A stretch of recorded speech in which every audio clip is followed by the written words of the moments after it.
트럼프의 약점이 드러났기 때문에 협상의 마지막에 가장 중요한 변수를 앞두고 집중을 하기 위해서 트럼프가 이렇게 행동을 했다라고 보여주고요. 아이러니하게도 이러한 행동을 하면서 미국 시장의 바닥은 1차적으로 확인했을 것 같아요. S&P 500 기준으로 했을 때 저점이 장중에 4,940까지 갑니다. 과거 10년 평균 정도까지 무너져 내릴 수 있다라고 예측한 게 최하단이 4,900 근처였어요.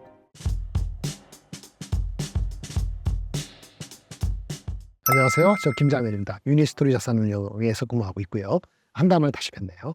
한 달 사이에 많은 일이 있었는데 장 그대로네요. 아직도 2,500이 안 되고 있고, 하지만 이게 또 막바지라고 생각을 하고 좀 힘차게 4월 이제 후반기에 집어드는데 준비 잘 하실 수 있도록 제가 어줍지 않게 조언을 좀 드리도록 하겠습니다. 청취해 주십시오.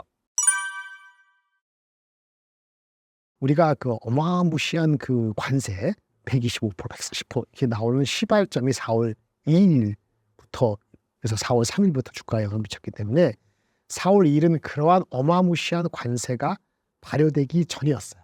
그 당시 정도로 주가가 돌아갈 수 있다면은 그래도 괜찮은 거다라고 생각을 하거든요. 그 당시가 코스피는 2,505 정도였습니다. 코스피 2,505가 아직은 못 가고 있죠.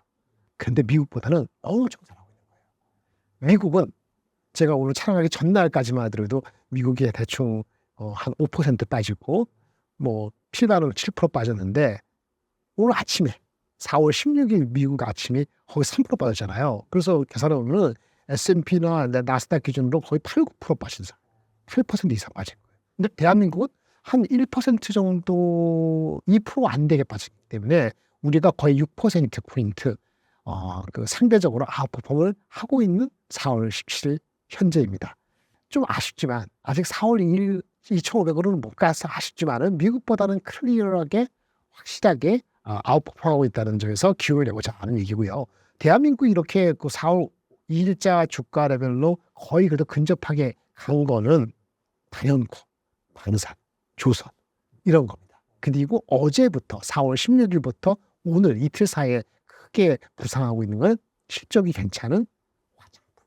그래서 오늘의 주제는 조선과 방산과 변압기와 그러니까 사실 조선 방산은 지난 제가 한 달 동안 엄청 잘 갔고 지속적으로 변압기는 한 4나흘 전 지금 4월 17일 전이니까 4나흘부터 많이 올라갔고 현대일렉트릭 그리고 화장품은 실적들이 좀 섞여 있습니다. 잘 나오는 회사도 있고 좀 못 나는 회사도 있는데 대략적으로 수출시키니까 화장품이 이 빈틈에서 반도체나 이런 게 확실히 끄지 못하는 상태에서 조방변 형님 밑에서 나도 올라갈래. 그러면서 이제 16일, 17일 올라가고 있어요. 그러니까 주가를 보시면 말이죠. 지난 한 4월 2일 대비했을 때 오늘 17가 반영 안 된 상태 더 올라갔는데 하나 에어로스페이스가 19%, 오션이 11%. 이게 조선 방산이잖아요. 근데 현대일렉트릭 이것도 6% 정도. 지금 촬영하고 있는 17일은 반영한 거 아니니까 더 올라가고 있죠. 이랬기 때문에 한국이 미국보다도 아웃하는 거야. 미국은 한 8% 이상 빠졌는데 우리는 2%밖에 안 빠진다는 얘기가 되는 거죠. 결국은 우리는 왜 그럼 더 못 가느냐면 삼성전자 하이닉스가 아직 부진해서 그래요. 삼성전자가 마이너스 7%인데 오늘 약간 반등하더라도 1% 아니니까 마이너스 6점 얼마. 하이닉스는 많이 빠졌어요. 예, 오늘도 빠지는 것 같은데 한 12%. 근데 삼성전자 하이닉스가 한 6%, 12% 빠진 거가 6%, 12%가 미국의 엔비디아나 애플이나 테슬라, 마이크론보다는 덜 빠진 거거든요. 그래서 지금 이렇게 말하면 좀 웃지만 삼성전자 하이닉스가 우리 큰 대장 중에서는 가장 못 가고 있는데 조선 방산, 변압기, 화장품 대비했을 때 그래도 미국의 그 카운터파트에 해당되는 마이크론이나 테슬라나 애플이나 그런 것보다는 우리가 못하지 않고 있으니까 아직까지 삼성전자 하이닉스에 대해서는 미리 주가가 안 간 측면도 있지만 혹시라도 1분기 지나서 바닥에서 올라오는 거 아니냐는 기대가 조금은 있다. 이렇게 말씀드리면서 최근 4월 1일부터 지금까지 특히 관세가 폭발하기 전까지 흐름을 말씀을 드렸습니다. 그리고 이제 4월 2일 날 그 관세가 엄청 무시하게 됐잖아요. 그래서 미국이 이틀 동안 10% 이상 빠졌습니다. 이렇게 엄청 빠진 적이 없었죠. 대한민국도 4월 2일 다음에 3, 4, 5 이렇게 할 때 이렇게 빠진 거잖아요. 근데 며칠 못 가서 그 중국을 제외하고는 상호 관세를 석 달 동안 90일 동안 보류, 유예한다고 발표한 거예요. 그 미국 주식이 나스닥인가 12% 올랐잖아요. 그 대한민국은 덜 빠졌기 때문에 그렇게 오르진 않았습니다만 또 오른 거죠. 그리고 반도체. 그 다음에 반도체 여기는 뭐 휴대폰도 포함됐더라고요. 전자제품에 대한 관세가 상호관세는 빠지고 보편관세로 이제 옮겨 탄다. 상호관세에서는 유예되고 보편관세라는 곳에 새로운 몫이 집어넣는다 해갖고 이게 좀 남아있는 숙제이긴 한데 어쨌든 중국 말고 나머지 나라들은 상호관세를 3개월 동안 유예했기 때문에 이제 협상의 모드로 들어가는 거죠. 그래서 이게 의미하는 건 뭐냐? 일단 왜 그런 조치를 취했을까? 트럼프가 왜 90일 유예라는 걸 중국 말고 했을까? 그거는 그 당시 보시면은 국채 수익률이 급등했어요. 국채 수익률이 불과 일주일 사이에 12% 넘게 올라서 4% 이하였던 것이 4.567까지 갔거든요. 그러니까 그렇게 되면 어떻게 되죠? 미국에 대한 신뢰가 없어지면서 이 문제가 모든 게 다 발생하는 거거든요. 채권 시장도 뭉개지지, 주식 시장도 뭉개지지, 환율도 문제가 되지. 이러면 이제 트럼프가 원래 생각했던 거를 시행을 제대로 하기 때문에 문제가 되니까 트럼프가 쪼른 거예요. 중국만 신경 쓰자. 중국하고의 협상이 핵심이 있다는 건 알잖아요. 근데 모든 나라의 상호 관세를 바로 시행한다는 거는 이 협상의 포커스에서 흐트러진다. 그래서 트럼프는 국채 때문에 쫄았고 트럼프의 무기는 관세 맞죠. 관세라는 무기를 갖고 휘두른 거 맞고 여러 사람들한테 엄청 상처를 주려고 패고 상처를 줬는데 정작 자기한테는 최대 약점이 있었죠. 국채라는.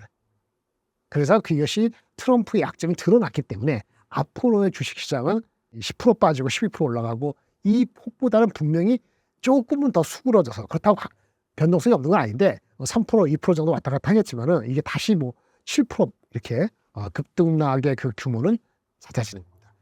이게 폭풍을 앞두고 협상의 마지막에 가장 중요한 변수를 앞두고 집중을 하기 위해서 트럼프가 이렇게 행동을 했다라고 보여주고요. 아이러니하게도 이러한 행동을 하면서 미국 시장의 바닥은 1차적으로 확인했을 것 같아요. S&P 500 기준으로 했을 때 저점이 장중에 4,940까지 갔거든요. 과거 10년 평균 정도까지 무너져 내릴 수 있다라고 예측한 게 최하단이 4,900 근처였어요. 근데 10년 평균이면 AI든 뭐 다 필요 없이 그냥 과거 평균을 회귀해. 그게 18점 몇 배거든요. 4,900 초반까지 갈 수 있는데 실제 4,940 가고 바닥 올라왔죠. 촬영하는 이 순간은 오늘도 많이 빠졌습니다. 그래도 5,300, 5,200 유지되는 것이 바닥을 확인했다. 즉 트럼프는 쫄았다. 협상은 중국만 먼저 한다. 그래서 바닥은 다시 트럼프가 관세 유예한 거를 바로 모든 걸 관세 인하 안 시켜주고 다시 그대로 시행할 가능성보다는 어쨌든 협상을 하면은 좀 낮아지지 않을까라는 기대 심리가 있다 보니까 주가의 바닥에서 올라와서 다시 반락을 하더라도 그 전저점 바닥은 안 갈 가능성이 더 크지 않느냐. 이것이 지금 4월 17일 현재 메타버스의 핵심 포인트입니다. 트럼프는 계속 러브콜은 아니더라도 던지고 있죠. 야, 시진핑, 난 널 좋아해. 난 네가 뭘 원하는지 알아. 우리 협상할 게 누구 있어. 이런 식으로 던지고 있는데 근데 각각 트럼프도 그렇고 시진핑도 그렇고 이 협상이 생각보다 질이 멸렬하거나 아니면 꽤 팽팽하게 지속될 수가 있잖아요. 그 자기네가 먼저 물러설 생각이 별로 없어요. 그래서 단기적으로 어느 방향성이 뚜렷하다고 얘기할 수는 없습니다. 주식시장에. 그게 조금 기다림이 필요한 거는 맞다고 봐요. 그럼 뭘 해야 되느냐? 물러서지 않는다면은 결국은 협상의 레버리지 높이려면 자기 편을 많이 만들어야 돼요. 그래서 트럼프는 어떻게 하고 있냐? 먼저 중국 제외해놓고 중국 아이솔레이션 이렇게 따로 해놓고 내가 트럼프 입장에서 자기가 다루기 쉽고 아니면 협상을 조금 더 용이하고 아니면 먼저 받아낼 게 있고 내가 줄 것도 있고 어쨌든 협상의 여지가 조금은 상대적으로 수월할 수 있는 상대를 악측했어요. 중국 빼고 그게 대한민국 포함되어 있습니다. 영국, 호주, 인도, 일본, 한국이에요. 공통점이 뭔지 아세요? 미국의 안보에 핵심적인 역할을 하는 5개 국가예요. 영국, 그 유럽의 핵심적인 거고, 호주, 남태평양, 그다음에 인도, 그다음 아시아, 일본하고 한국, 동북아, 그렇죠. 그리고 우리나라도 그렇고 일본도 그렇고 방위를 미국에 엄청나게 의존하고 있고 호주도 마찬가지예요. 이런 나라하고는 아마도 우리는 조선도 있습니다만 방산 관련되는 방위 어떤 비라든지 이런 거 관련되는 거를 포함해서 패키지 딜까지는 아니더라도 그런 걸 염두에 두고 협상이 될 수 있는 5개 국가라는 거예요. 우리 편이라는 얘기지. 우리 편이긴 한데 과거 몇 년 전보다 그렇게 쉽게 편하게는 안 하는 거고 너희부터 우리하고 확실하게 하자. 이런 얘기입니다. 여기 대만이 포함되어 있지 않죠. 대만도 트럼프 안에 있는 건데 대만이 포함되어 있지 않은 건 뭐죠? 우선 협상국 5국에 포함되어 있지 않습니다. 그럼 대만은 중국하고의 관계가 어쨌든 있기 때문에 트럼프가 중국하고 내고를 해야 되기 때문에 대만을 우선적으로 협상하지는 않은 것 같아요. 그래서 지금 트럼프는 사실 여기는 포함되지 않지만 베트남하고 먼저 미팅했고 결과가 안 나왔습니다만 오늘 촬영하는 날 현재 일본하고 미팅을 했거나 아니면 그 결과가 나오기 직전이죠. 그 다음 주에 대한민국을 하는 거잖아요. 그래서 사실은 오늘 17일 주가 현재는 우리 대한민국 장은 미국보다 9% 많이 하는데 미국이 3%인데 우리는 지금 약간 0.56%, 7% 오르고 있는 형국인데 이러한 다음 주에 있을 대한민국의 상호 관세 협의에 있어서 좀 뭔가 조금이나마 기대할 게 있을 수 있다라고 생각하는 것 같아요. 예를 들어서 알래스카에 뭐 투자한다든지 LNG 개발하는 데 있어갖고 그러면 그게 방위비라든지 대한민국 전반적인 상호 관세하고의 어떤 그 연결을 할 수 있을까? 사실은 확관할 수는 없습니다만은 그래도 일말의 희망을 좀 가져보는 거죠. 트럼프는 이렇게 하고 있는데 시진핑은 어떻게 하느냐? 시진핑은 베트남, 말레이시아, 캄보디아 순방을 이제 25년 들어와서 첫 순방을 이 동남아시아로 간 거예요. 근데 이 세 군데가 다 어때요? 관세가 훨씬 높아요. 거기 가서 야 이거 우리끼리야. 내가 많이 도와줄게. 미국하고 너무 그렇게 지내서 이익 볼 거 없어. 뭐 이런 얘기를 하면서 결속을 다지는 것 같거든요. 물론 중국이 베트남, 말레이시아, 캄보디아한테 뭐 관세 이런 얘기는 아니지만 이럴 수 있죠. 베트남은 무역 창구일 수도 있고 말레이시아, 캄보디아랑 하면 그 자원 문제. 말레이시아 같은 경우는 특히 해협을 지나가야 되기 때문에 자원을 수송하는 문제에서도 말레이시아는 중요하고 캄보디아, 베트남은 자기네의 공작 내지는 그 무역의 중간 다리 역할로서 중요하다고 생각하기 때문에 시진핑이 동남아 순방을 하면서 시간을 끄는 것 같아요. 더 이상 뭐 미국을 자극하지는 않다 하더라도 뭐 자극을 안 할 수는 없죠. 미국이 더 자극합니다. 오늘 뉴스 나오면 미국이 뭐라냐면은 야, 그 이란산 원유 중국에 팔지 마 이렇게 했거든요. 그러니까 이란산 원유를 어디서 팔아요? 캐나다 판다 그러거든요. 중국에 못 파니까. 그래서 원유 가격이 다시 또 오르고 WTI가 오르고 이러거든요. 각국이 난리가 나는 거예요. 그리고 중국은 또 뭐냐면 중국이 대두를 많이 수입합니다. 대두 아시죠? 대두를 수입해서 사료로 많이 쓰거든요. 뭐 사료를 써요? 돼지고기 사료. 돼지고기 많이 먹는 게 중요한 게 대두인데 대두를 중국에서 많이 사용하는 것이 예전에는 미국한테 절대적으로 의존했고요. 대두 사용량에서 중국의 40%가 미국에서 들어왔었어요. 10여 년 전만 하더라도. 근데 그 무역 전쟁, 무역 규제 뭐 하면서 7, 8년 전에 그거 하면서 최근 많이 낮춰갖고 중국의 수요 중에서 한 20% 좀 넘는 정도만 미국에 의존해요. 근데 지금 미국이 좀 관세를 매겼잖아요. 그래서 오늘 기사 나온 거는 미국 대두를 확 줄이고 관세 100몇십 % 들고 할 수 없었습니까? 브라질 걸 줄인다고. 또 브라질하고 체결을 했다고 그런 뉴스가 나오는 거 봤을 때는 이 시진핑도 그렇고 중국도 금방 무너져서 기분이 없는 거예요.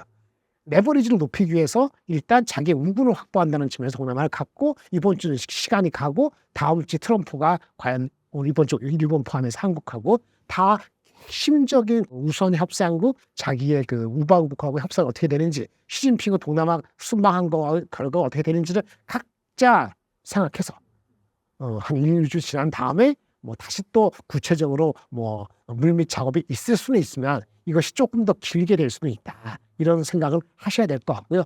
대한민국 주식을 바라보는 입장에서는 어쨌든 다음 주에 우리나라 상호 관세가 조금이나마 25%에서 낮춰지는지. 근데 무조건 낮춰진다고 할 게 아닌데 낮춰지는 것만큼 우리가 반대급부로 무엇을 주는지 내놓는지 이거를 지켜볼 필요가 있죠. 미국이 우선 협상국, 영국, 호주, 인도, 일본, 한국, 베트남도 포함할 수 있는데 상대적으로 동맹에 가까운 국가들한테 상호관세 협상을 하면서 25%, 40% 낮추면서 이렇게 할 수도 있죠. 니네들이 중국에 대해서 제재해. 한국, 일본, 너희들 중국에 대해서 관세를 매겨. 아니면 무슨 어느 특정 종목을 수출하는 걸 너네들도 자율적이라는 이름하에 규제를 하라고. 이렇게 강요당하면 어떻게 되죠, 우리가? 그게 우리의 상호관세를 낮추는 방법이라고 만약 미국이 강요한다면 강요 비슷한 압력을 주면은 대한민국이나 일본은 어떻게 할까요? 상호관세 낮추기 위해서 뭐 내놓는 게 돈 내놓는 게 투자하는 거 말고 중국을 우리가 직접적으로 제재하거나 아니면 우리가 미국을 대신해서 협조해가지고 중국을 압력을 하는 수단으로 우리가 활용될 가능성은 전혀 없을까? 저 증거 없습니다. 그냥 그럴 가능성을 생각을 해봤다는 거고, 그게 다음 주에 시나리오가 일어나지 않는다면은 뭔가 관세는 조금이나마 낮춰질 가능성에 조금은 무게중심을 두고 싶은 심정이에요. 막가는 못하기 때문에 이거는 대응의 영역이라고 말씀을 드리겠습니다. 아까 잠시 말씀드렸는데 그러면 관세 시간을 좀 지켜봅시다. 시간을 두고 펜은 일단 까졌죠. 시간을 두고 하고 서로 먼저 물러설 생각은 없죠. 그럼 주식시장은 어떻게 되죠? 악재가 다 나왔으니까 올라가야 되잖아요. 내려갈 수도 있죠. 실적이 중요하죠. 실적 얘기를 좀 하겠습니다. 근데 실적을 얘기하기 전에 ASML이라는 회사가 있습니다. 반도체 장비 넘버원. 삼성전자만큼 시가총액 큰 회사인데 얘네가 실적하고 가이던스가 이상하지 않았어요.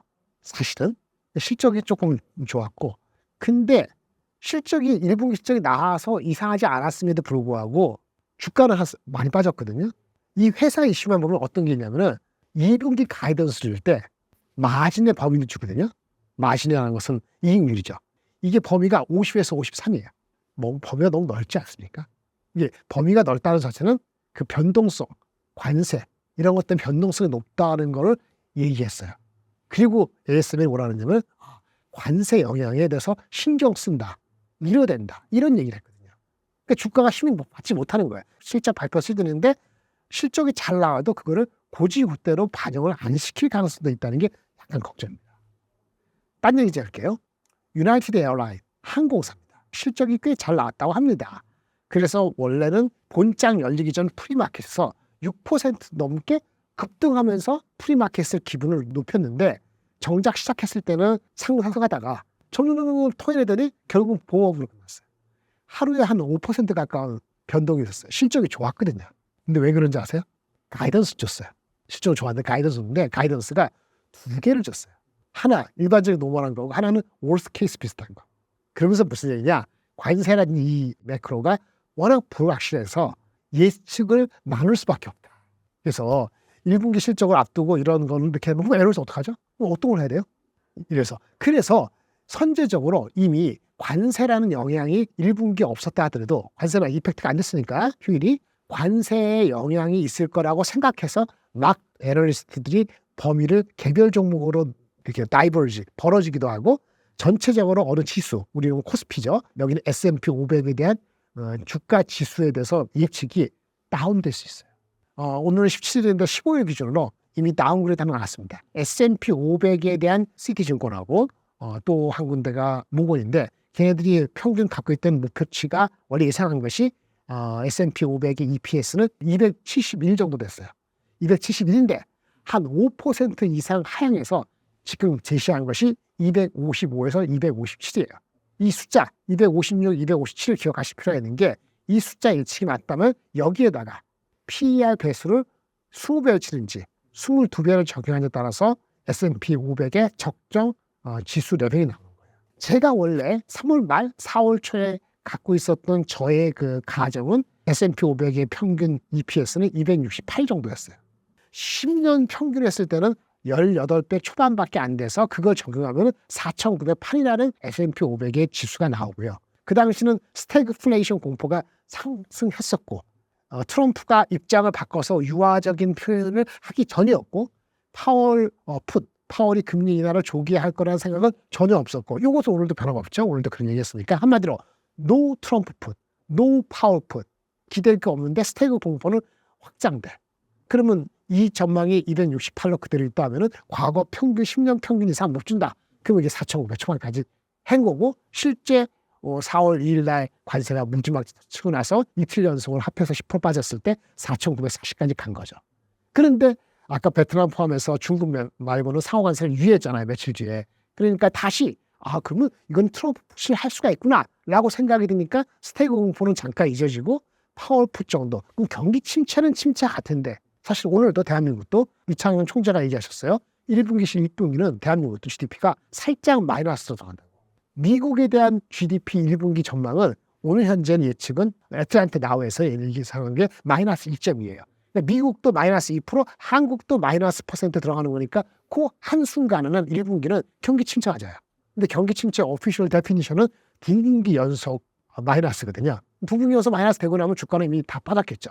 어쨌든 경기 침체는 올 수 있지만 그거의 가능성을 아주 크게 보고 이것이 장기화된다고를 안 본다면은 10년 평균은 너무 과거에 성장이 없을 때 포함하는 거니까 코로나 이후로 AI 챗봇이 올라갈 때 5년만을 압축하면 배수가 높아지겠죠. 최근 5년간은 20배 가까워요. 19.8배를 곱하면 그게 5,310이에요.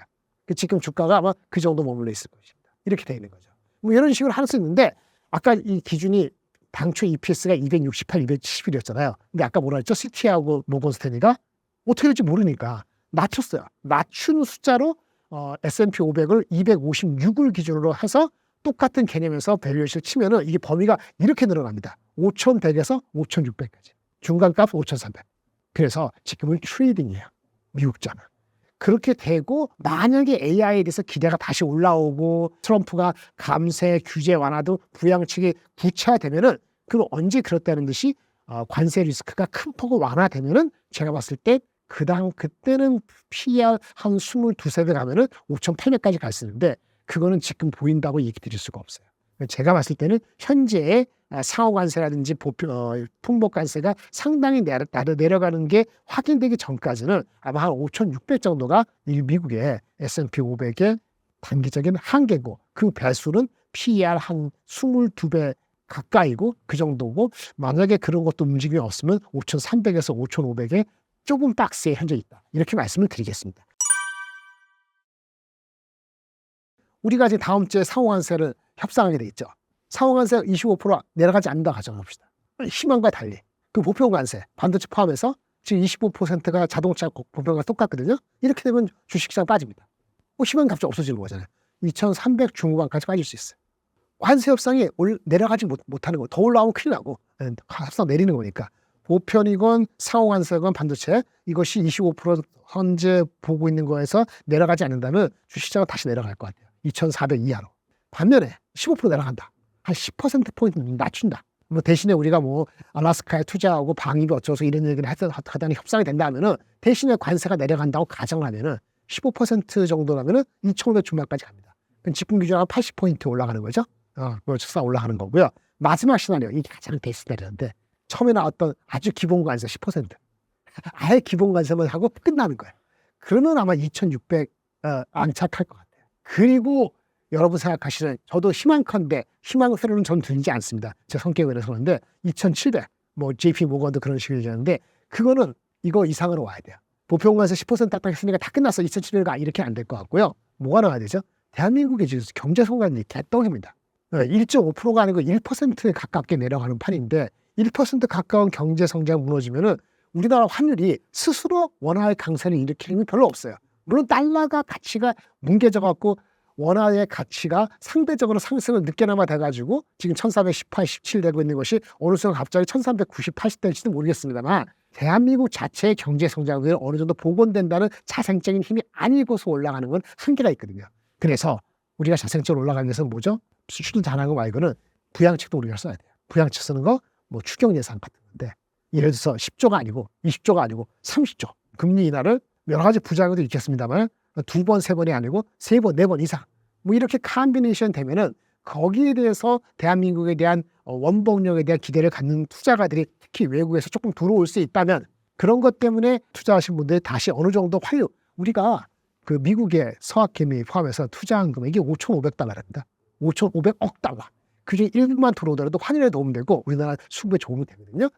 그렇게 된다. 우리나라 부양해가지고 아까 저기 금리도 인하하고 그다음에 추경예산 30조 하고 그 사람 그렇게 믿는 그 시나리오의 내러티브에 믿기 시작하면은 그리고 보편관세 모든 관세가 10%밖에 안 돼. 그러면 2,700 가지 않겠어요.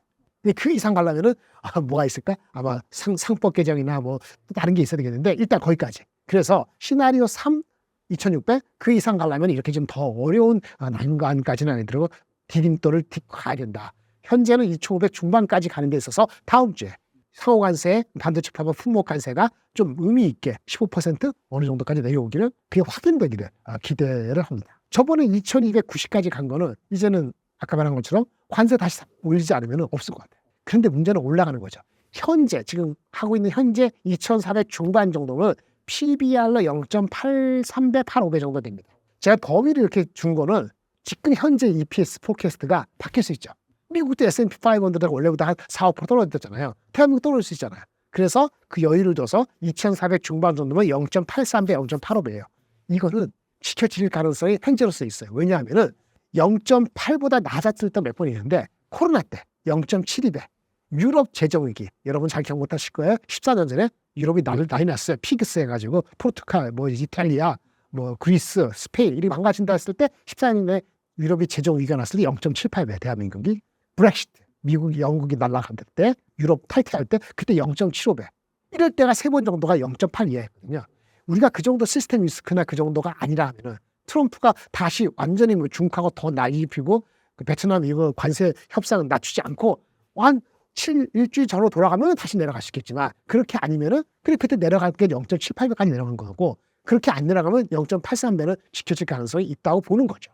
올라가는 건 아까 말한 것처럼 2,700원 그렇게 되고 일단은 2,700 가면은 PER로 9.8배 정도니까 불가능한 것은 아닌데 그 중간 다리가 필요하니까 2,600은 PBR 0.9배. 0.9배는 비싸지도 않고 더럽게 싸지도 않아요. 그거까지 일단 목표로 한다. 2,600 이렇게 말씀드리겠습니다.